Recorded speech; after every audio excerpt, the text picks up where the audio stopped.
Is there actually a need to get all these third-party antivirus solutions like Norton, Bitdefender, McAfee, Kaspersky, and the other names which you have in the market? I will answer that question towards the end of the video, but I will tell you if it is important, or perhaps by yourself you would find out if it is important for you, because there are certain people that should be using a third-party antivirus solutions, and for others it is not really necessary. The reason why most people don't have an antivirus solution is not because they don't want it. I mean, who does not want something that will protect them from any form of malware, ransomware, and all these cyber attacks? Most people don't want that happening to them, and they will jump at any opportunity to get a antivirus solution or an antivirus solution.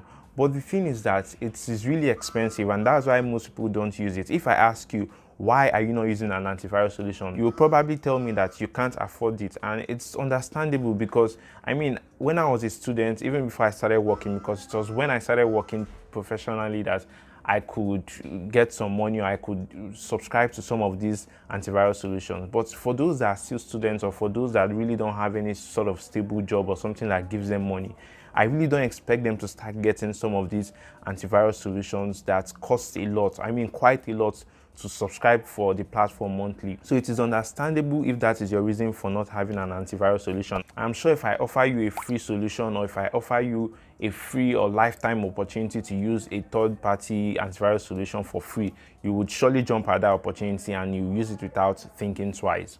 I know there are two major types of computers that people have. It's either you're using the Mac OS or you're using the Windows computer. I know there's Linux, but most people don't use Linux except those that are into cybersecurity and something like that. But most of these malwares are mostly targeted at Windows computers. It does not mean that those using the Mac OS, or that's the Apple or the MacBook, it does not mean that those ones don't also have malwares or viruses that are targeted at them, but it's sort of limited. I want to say that this video is talking to those that are using Windows computers, and also those that are using macOS can also apply some of these things I'm going to tell you in this video. The reason we try to get antivirus solutions is to prevent viruses and all this form of malware from getting in our computers and then from affecting us. But there are certain things you can do without those antivirus solutions that will keep you safe. And the first thing to do is to harden your computer. What do I mean by hardening your computer? You should make sure that all the default important security solutions are put in place. If you are using a Windows computer, you shouldn't be using it in the administrator mode. You should be using the local user account or a guest account. And if you're using a guest account, what happens is that you would be required to put in a particular password for you to, or you'll be required to put in the admin password for you to install any type of software. So if there's any virus that enters your computer and tries to execute some programs, it wouldn't execute because it will require the malware to put in the admin password. And if the malware does not know the admin password, it wouldn't work. It wouldn't be able to install that software. There was this popular YouTuber that tries, this security YouTuber that tried to put in a USB into a computer.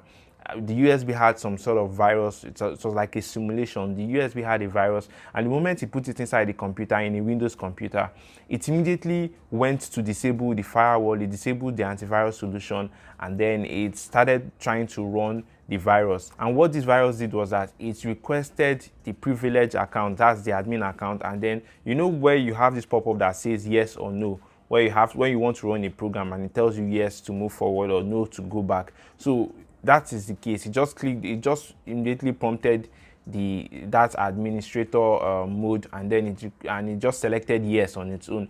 But if you are using a local admin account, or if you are using a guest account, it will require you to put in your administrator account for you to access or for you to install anything. So this makes it difficult for any malware that requires to install something. Although there are some malware out there that does not require any form of admin password. Some can just run on their own.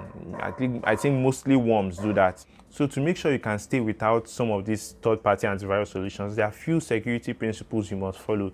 The first thing is that you need to avoid downloading any cracked software or modified software, which people know as mods. So when you download mods to games or mods to softwares, these are some attack vectors, or these are vectors in which you could compromise your security or your computer. So you need to avoid that. Also, so many people like getting free software and you see opportunities to any opportunity you see to download any free software, you go ahead and take it. And once you download some of those free software, you see yourself getting affected by any form of malware. The second thing you need to avoid is downloading movie from all these pirated sites. So I know most people struggle with that a lot, and it's difficult to tell people, oh, please don't visit this website, don't visit this website to download a movie. You can go ahead and use Netflix, or you can go ahead and use Prime. I know most people really don't have the finances, but it's a good thing that a platform like Netflix has reduced the cost of their subscription for a month to like 1,200, which is really, really, really affordable. So you need to avoid all those movie sites, because some of those sites have some malware. Some of them don't update their website. Some of them don't look into the security of their websites. And once you visit those websites, you see yourself affected with what they call spywares or adwares. And that's why sometimes you see some pop-ups, you see some notifications popping up on your phone or on your laptop or on your computer. Another thing you need to take note of is avoid downloading softwares and software drivers from strange websites. So I'm sure some people might, for example, there are situations where some people might be using maybe their Excel, or they might be using some other software that they have on their computer, on their Windows computer, and then all of a sudden you see something like, you see an error message saying missing DLL, that's dynamic link library. So when some people see cases like that, they immediately go to YouTube and look for solution, and then YouTube videos will be directing them to a particular website to download those single files from, either a DLL file, and most people just immediately go to those websites and download those files from that website. And then when you see the instructions on those websites, the instruction will tell you for you to install it, you have to put it on this specific file path or this specific folder. And then when you put it in the folder, before you put it in the folder, disable your antivirus and something like that. What you don't know is that most of those files that you are downloading are already, they've been tampered with, and some of those files could be virus, or they could be some sort of malware. And once you put it in your computer, it's either you're being monitored, or you just experience a ransomware where all your files are encrypted. So you need to be careful of that also. Another security principle you should have in mind is avoid visiting sites that are not SSL encrypted. What do I mean by SSL encrypted? If you don't see the padlock symbol on any site you are visiting, please just stay away from the website. I'm not saying that any websites without that padlock symbol is malicious, but in most cases that is the case. So I think you should just avoid any website you visit and it does not have that padlock symbol. Just don't put any sensitive information, and if you can avoid it entirely, just avoid such sites. Then the last but not the least, I think this is the one, even till now I'm still sort of guilty about this one, and this is plugging USB into your computer. So I know sometimes you might want to collect a file that is as large as 100 megabytes, and for those in Nigeria, it's sort of going to be difficult to say, oh, please just upload that 100 megabyte file inside your drive, and from your drive I can just download it, or just put it in drive and I'll download it from drive.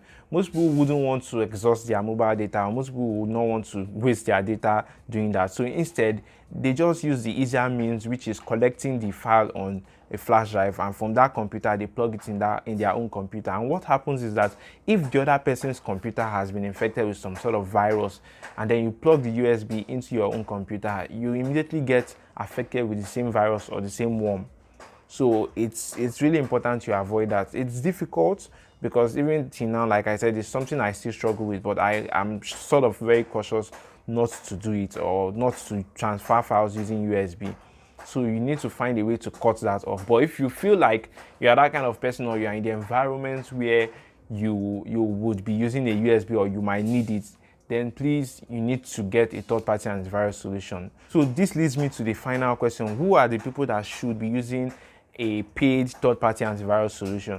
The first people that should be using paid antivirus solutions are organizations, because there are so many staff in every organization, and it could be difficult to monitor each staff. And the moment there's no antivirus solution, you see most people doing whatever they want, even though there are policies that prevent them from doing some of those things.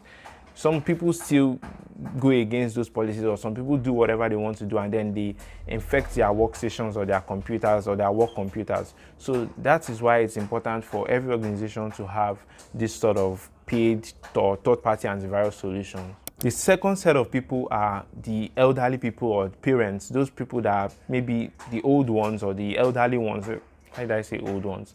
the elderly ones need to have some sort of antivirus solution, because I know most of them might not grasp some of these concepts, and you might not be able to explain it to them and tell them, oh, when you see this sort of thing, it's a malware, or when you see this kind of thing, don't do this, don't do that. Some of them might not know, and most of them are always targeted by phishing. But if you have some of these antivirus solution, it will help them, it will help keep them safe, or it will help keep their computers safe, because most of them use computers. So I think those set of people also require a paid antivirus solution. Then the third set of people are kids and teenagers, because there are some kids that are 10 years old, 11 years old, that are already using computers or phones or mobile phones, and they access the internet. And it's difficult to start explaining the concepts of security to them. So that's why most parents just decide, let's install some antivirus on their computers or on their mobile phones, so that as they are playing their games online, as they are interacting online with people, who can keep them safe. And then some of these antivirus help in terms of monitoring their screen time. You can set the timer that if this person has used this device for about 10 hours in a day, it should be cut off from the person, something like that. So some of these antivirus come with those features for children. So those are another set of people that should be using a paid antivirus solution. Then number 4, this might most likely concern you, those that have sort of high usage in computer. There are some people that use their computers 24 hours a day, like they're always making some sort of research, visiting several websites, doing a lot of things. If you know you're high intensive in terms of using your computer daily or using a laptop daily, then you definitely need to get an antivirus solution, because trust me, no matter how you want to be safe, you might just see yourself doing something that you're not supposed to do, or you might just pick up something little from somewhere that would escalate into something bigger. So if you're someone that uses your computer almost every time, visiting different sites that you don't know about, maybe you're trying to make some research, or you're trying to do something or learn something new, then you definitely need to get a paid antivirus solution. Then the last set of people that require a paid antivirus solutions are cybersecurity professionals, and this is because most of them visit some sites, so most of them do some investigations, so they will need to run some files against the antivirus solutions. Although cybersecurity professionals know that when they are doing their investigation and tests, they use a virtual box and some of those other stuff. But regardless, they still have antivirus solutions, because some of those viruses or malwares could sneak out of the virtual box or the virtual machine, and some way or some other way they could get infected. That's why cybersecurity professionals are the most advocates of antivirus solutions or third-party antivirus solutions, because they've run several tests against maybe the Windows Defender. They've run several tests against different anti-malware solutions, and they've seen how dangerous some things can be, and then they've decided that they need a third-party antivirus solution. So now this is answering the whole question, or the whole reason for doing this video. Should you have an antivirus solution, or should you get a third-party antivirus solution? For those using Windows, your Windows Defender is, I could say it is enough, but the reason why most people have Windows Defender and they still feel like it is not enough is because most times, most people's Windows Defender or Windows Security, I can't remember the name they call it right now, it's not always up to date, and sometimes it's not their fault. Windows has this funny way of running Windows updates, and it's not really stable. So sometimes your Windows Defender might not be up to date, or sometimes if it's not up to date, you see yourself being prone to some of these things. But if you have all these third-party antivirus solutions, the moment you are connected to the internet, they immediately update themselves, they immediately update their servers, update their database with the list of malicious websites that they have in their database, and they put it on that, and they update their antivirus solution. So if you visit any of those phishing sites or those strange sites that have been tagged malicious sites, then they will notify you immediately that this site you are visiting is not safe, and they will just stop your connection to that website. So you can see those that really need this third-party solution. So if you feel like you need to get it, personally, I still use one, which is Bitdefender. I use Bitdefender because like I told you, I'm a cybersecurity professional, and it's something I know I need. But I was looking at the costs, and I know that so many of these antivirus solutions are expensive. That was why I chose Bitdefender, because it was like the least expensive one I saw there, except Malwarebytes. Malwarebytes is also quite affordable, but I know why I chose Bitdefender, because of how good it is. For those that made their decision to get a third-party antivirus solution, consider getting Bitdefender. You can use the link in the description. You get 1 month trial, and then if you see that it's something you are okay with, then you can go ahead and continue the entire subscription. I'll say it again: if you feel like you can do all this safety, if you can follow all these safety principles I talked about, and you can detect something that seems fishy, then you can go ahead and make do with your default antivirus solution. So I hope I've shared the information I have. If you have any question relating to the antivirus solution you use, or which one is better, or if you have questions relating to the one I use, which I've told you is in the description, just let me know and I'll answer any question you have. I'll see you in my next video. Remember to stay safe. Bye guys.